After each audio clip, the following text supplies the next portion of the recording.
Vos convido a analisarmos o Dia do Senhor 48. Estamos estudando a oração dominical, a oração do Pai Nosso, que o próprio Senhor Jesus nos ensinou. E temos observado que nós devemos usar essa estrutura de oração que o Senhor Jesus nos ensinou, porque Ele é o mestre, é Ele que ensina. É Ele quem dirige como sua igreja e os seus seguidores devem se comportar e devem orar e devem se relacionar com Deus, né? Não é a nossa própria imaginação que define as coisas de Deus. Nós somos servos, nós somos discípulos, somos seguidores. Então nós seguimos aquilo que Ele nos ensina e como Ele nos ensina. E nesta oração, com muito amor, Ele nos ensina uma estrutura poderosa e firme, segura, reverente com relação a Deus, né? Então nós vimos primeiro, vamos relembrar a oração do Pai Nosso para quem está acompanhando agora a partir do Dia do Senhor 48, né? Na pergunta 119, qual é a oração do Senhor? E a resposta vem a oração do Pai Nosso. E vamos ler, não no sentido de orar ela neste momento, para nós aprendermos, mas tentando observar a estrutura desta oração e como Cristo nos ensina, né, a nos aproximarmos de Deus com essa oração.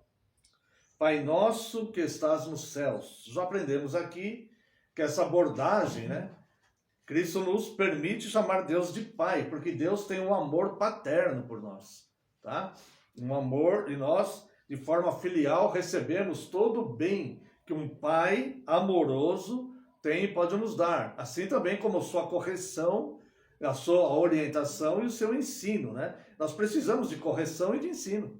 É por isso que os pais, o pai e a mãe, eles que amam os seus filhos, eles não só dão o que os filhos precisam, né? E muitas vezes algo para agradar o filho, mas também corrigem e orientam os filhos, né? Pai Nosso, tá? Então nós vemos que Cristo nos ensina a abordarmos Deus chamando de Pai mesmo, porque Deus tem um amor paterno por nós. Mas tem a expressão que está nos céus. Isso faz uma diferença muito grande com o Pai terreno, porque o nosso Pai terreno ele pode falhar, mas o nosso Pai celestial ele não falha. E não só ele tem o poder de nos conceder tudo o que pedimos ou pensamos, até muito mais do que isso. Mas ele tem o poder eficaz de subordinar a ele todas as coisas. Ele tem o poder de trazer à existência algo que não existe para favorecer os que confiam nele. Nenhum bem ele sonega para os que o temem. Ele dá ordem aos seus anjos a nosso respeito, para não tropeçarmos com o nosso pé numa pedra, né? Então, ele é o Deus dos céus, não apenas um Deus terreno, um pai terreno, que muitas vezes quer abençoar os seus filhos, mas não pode. Santificado seja o teu nome. Essa primeira petição nós vimos a semana passada, né? Nós precisamos desta santificação, não santificar o nome de Deus no sentido que Deus não é santo e nós estamos tornando santo. Não, Ele é santo, mas nós estamos trazendo para a nossa vida essa santidade para que nós possamos aplicar na nossa vida. Faça-se a tua vontade, que é o que vamos estudar a partir de hoje, né? Faça-se a tua vontade, assim na terra como no céu. O pão nosso de cada dia nos dai hoje. E perdoe as nossas dívidas, assim como nós temos perdoado aos nossos devedores. E não nos deixes cair em tentação, mas livra-nos do mal. Pois teu é o reino, o poder e a glória para sempre. Amém. Amém. Tá? Então, essa estrutura da oração é que nós devemos aplicar, incluindo nessa estrutura as nossas petições pessoais, né? Aquilo que nós precisamos, desejamos ou queremos pedir a Deus. O Dia do Senhor 48, nós temos a pergunta 123 apenas, tá? Que é, qual é a segunda petição? Tá? Resposta, venha o teu reino. Isto é, que nos governe pela tua palavra e espírito, de tal modo que cada vez mais nos submetamos a ti.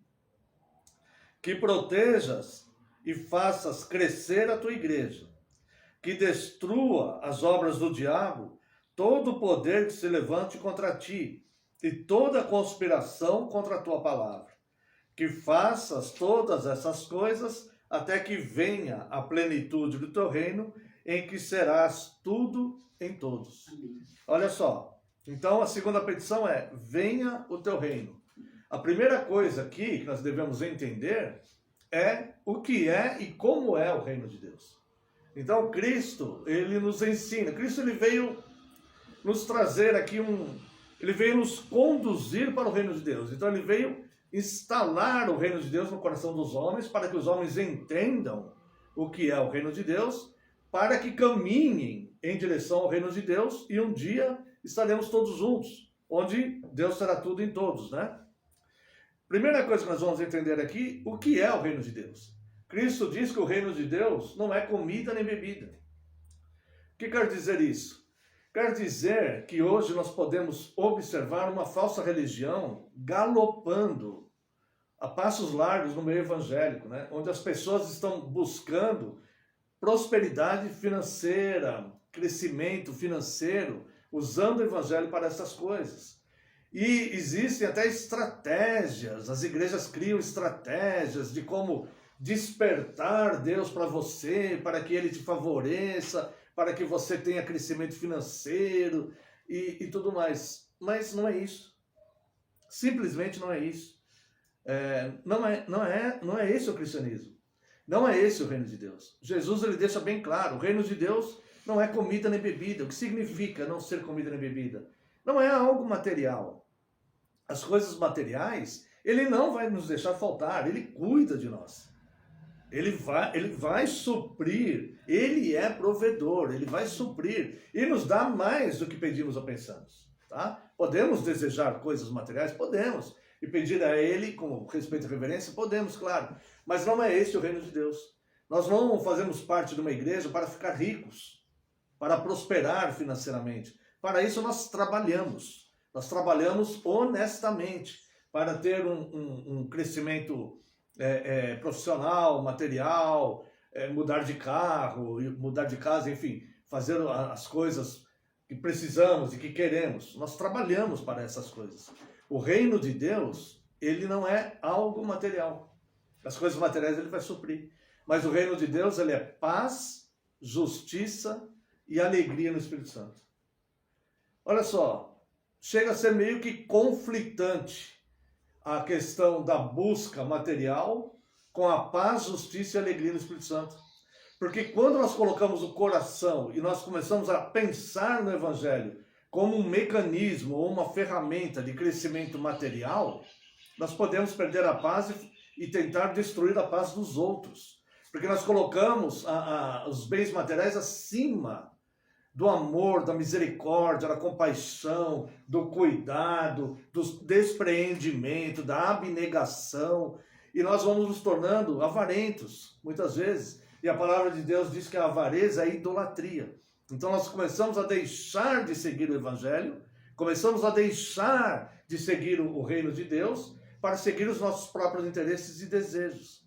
Então as pessoas elas querem crescer, elas querem ter iminência, querem ter prestígio, querem ter fama, querem ter dinheiro, querem ter boa aparência, querem ter carros e casas.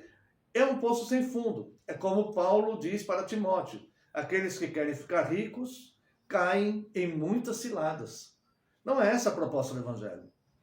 Claro que muitos cristãos serão ricos, são ricos hoje, outros ficarão ricos. Deus pode abençoar com riqueza o seu povo. Vários personagens bíblicos eram riquíssimos, como Davi, Salomão, Jó e muitos outros, né? Outros eram pobres financeiramente, mas não é essa a questão. Deus pode fazer. A questão é que o reino de Deus não é comida nem bebida, mas ele é paz, justiça e alegria no Espírito Santo. Então, nós devemos preservar essas coisas de Deus a tal ponto de pedir a Ele. Veja, é a segunda petição. é antes de pedir o pão nosso de cada dia nos dai hoje. Antes de pedir isso. Olha como que é a estrutura da oração que Cristo nos ensina, né? Venha o teu reino. O que é o teu reino? O meu reino não é comida e bebida, mas é paz, justiça e alegria no Espírito Santo. Então, eu devo me manter em paz, eu devo cultivar a paz entre os homens, né? Eu devo cultivar a paz entre os homens, eu devo ser pacificador, não agitador de contendas, não pessoas que ficam tentando apagar a fogueira com gasolina, ou colocando lenha na fogueira, né? Como dizem nesses ditados. Mas nós devemos ser pacificadores, né? A palavra diz, no que depender de nós, tenhamos paz com todos os homens. Então, no que depender de você, tenha paz com todo mundo. Nem sempre as pessoas querem ter paz conosco, né? É por isso que a palavra diz, no que depender de você. No que depender de você, tenha paz com todas as pessoas. Procure ser pacificador, procure ser justo. Não tente, à custa de injustiça, crescer ou obter algo material ou coisa assim. E não perca a alegria da salvação. A alegria de Deus é independente das dores desta vida, das dores deste mundo. A alegria do Senhor é a nossa força. Se nós perdermos a alegria do Senhor, nós enfraquecemos na caminhada. Então, o reino de Deus é paz, justiça e alegria no Espírito Santo. Venha o teu reino. Venham esses elementos para que eu me fundamente nestes elementos da fé cristã, tá? E aí depois ele vai, a resposta do catecismo vai dizer que nos governe pela tua palavra e espírito, de tal modo que cada vez mais nos submetamos a ti. Então vai acontecendo trocas internas de prioridades, de valores, de pensamentos, né? Imagine uma pessoa que ela sai desse turbilhão do mundo aí, dessa escalada social, onde a pessoa tem que estar bem, onde a pessoa tem que amar mais a si do que aos outros, onde a pessoa tem que ter crescimento financeiro e tudo, e ela começa a ter contato com o Evangelho, e aos poucos essa palavra vai entrando nela, vai havendo uma substituição de valores, vai havendo uma substituição de pensamento, e as coisas vão se tornando diferentes. Que protejas e faça crescer a tua igreja. Isso aqui, irmãos, não é propriamente em número. Em número também, claro, nós queremos cada vez mais que venham, né, pessoas para que aprendam a verdadeira fé. Mas que protejas a sua igreja das heresias, da falta de amor, da falta de compreensão, da falta de perdão, para que a igreja não fique parecida com o mundo. Para que a igreja não fique parecendo com a sociedade. É o contrário do que as pessoas fazem. As pessoas querem trazer elementos do mundo para a igreja, para atrair os jovens, para atrair as pessoas e tal. Mas o evangelho é o contrário disso. O evangelho é justamente o contrário disso. É não ser parecido com a sociedade lá fora. Porque o mundo é perverso. O mundo é perverso e cruel. Tá? Então que fala que protejas a tua igreja, ou seja, que a igreja não tenha como alvo crescimento material, financeiro e tal, mas tenha como alvo servir a Cristo, amar, perdoar, alimentar as pessoas, agasalhar quem tem frio, dar pão a quem tem fome, dar água a quem tem sede, os valores de Cristo. E que Deus nos proteja, que nós nunca percamos esse amor e nunca comecemos a falar sobre nós, de acordo com a nossa própria imaginação, e muito menos sermos subornados a ponto de abrir mão do evangelho para ter crescimento, seja financeiro, seja crescimento numérico, ou qualquer outro tipo de benefício. Que proteja a nossa igreja para que a gente continue sendo fiel, não só na doutrina, como na ética, no amor, na misericórdia, nesses elementos. Lembra que Jesus fala para os fariseus, lá em Mateus 23, vocês dão o dízimo do cominho, da hortelã e do... esqueci o nome do outro. Do coentro. Vocês dão o dízimo do coentro, da hortelã. Agora esqueci o outro. Vocês dão o dízimo das coisas materiais. Mas vocês deixam a parte mais importante, que é a misericórdia, o perdão, o amor. Essas coisas vocês não fazem. Tem que fazer uma sem omitir a outra. Então nós temos que guardar as doutrinas, os preceitos Mas não podemos perder nunca de vista os elementos da fé cristã. Misericórdia, amor, compaixão, né? Perdão. Isso é ser cristão. Essa é a fé cristã. Essa é a igreja, tá?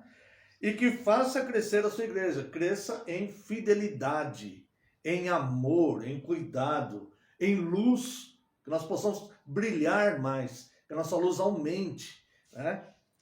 Tá? Que destrua as obras do diabo. Todo o poder que se levante contra ti e toda a conspiração contra a tua palavra. Muitas vezes, irmãos, essa perseguição ela é externa, mas muitas vezes ela é interna. Pessoas que entram na igreja e que querem transformar o evangelho, de certa forma, né? Então, vem o seu reino que destrua essas obras malignas, demoníacas, né? Do diabo, que é o adversário da fé cristã, né? E que faças todas essas coisas até que venha a plenitude do teu reino, em que serás tudo em todos. Nós ainda não vivemos essa plenitude do reino, né? Mas um dia nós vamos viver essa plenitude do reino. Então, não haverá mais esses aborrecimentos, esses desgostos, né? Essas tristezas da vida, né? Nós teremos uma paz completa e verdadeira, né? Então, que a igreja, irmãos, a igreja seja um local de refúgio, que nós possamos orar bem, falando assim, da nossa igreja local. Claro que isso vai se aplicar a toda a igreja de Cristo, né? No mundo inteiro, né? Mas, olhando para nós, né? Que a nossa igreja possa ser um lugar de paz para as pessoas, de acolhimento. A gente não precisa ter muita coisa material, a gente precisa ter amor. Amor, que a gente cresça em amor, em compaixão, em perdão, que a gente receba bem as pessoas, né? Que a gente ensine eles certinho o caminho, né? Se as pessoas estiverem envolvidas com erros e tudo, que com amor a gente exorte e cuide, tá? Que nós possamos crescer. E esta é a nossa oração, venha o teu reino, né? Então até agora nós já vimos, Pai nosso que estás nos céus, santificado seja o teu nome, venha o teu reino. Amém. Tá? Que possamos meditar no que já aprendemos até agora, né? E se Deus nos permitir, no próximo dia do Senhor 49, analisaremos a terceira petição. Amém. Que Deus abençoe essa porção da sua palavra. Quero convidar a Santa e Amada Igreja